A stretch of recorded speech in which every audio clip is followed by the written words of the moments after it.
સેવાકીય સંસ્થા અગ્નિદાન સેવાકીય સંસ્થા દ્વારા બિનવારસી મૃતકોની આત્માની શાંતિ માટે તર્પણ વિધિ કરી હતી।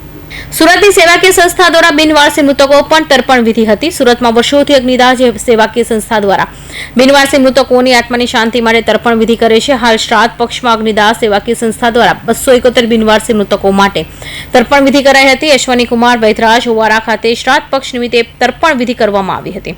હિન્દુ શાસ્ત્રોક્ત વિધિથી બિનવારસી મૃતકો માટે શ્રાદ્ધ કરાયું હતું। તો આ સંસ્થા વિનામૂલ્યે છેલ્લા 24 વર્ષથી નાત જાતના ભેદભાવ વિના બિનવારસી મૃતકોના અંતિમ સંસ્કાર કરે છે। મારું નામ વેનીલા રસિકલાલ મારવાલા, અગ્નિદાન સેવા કેન્દ્રના પ્રમુખ।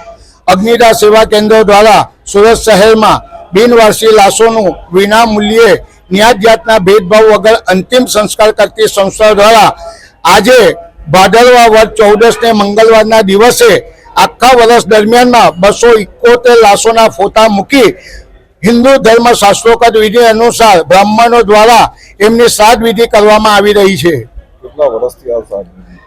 આ સંસ્થાને 24 વર્ષ કાર્યરત છે અને આ 24 વર્ષથી આ સંસ્થા બિનવારસી લાશોનું શાસ્ત્રોક્ત વિધિ અનુસાર શ્રાદ્ધ વિધિ, 5મા મહિનામાં આર્ય સમાજ મંદિરમાં એમની શાંતિ માટે યજ્ઞ કરવામાં આવે છે।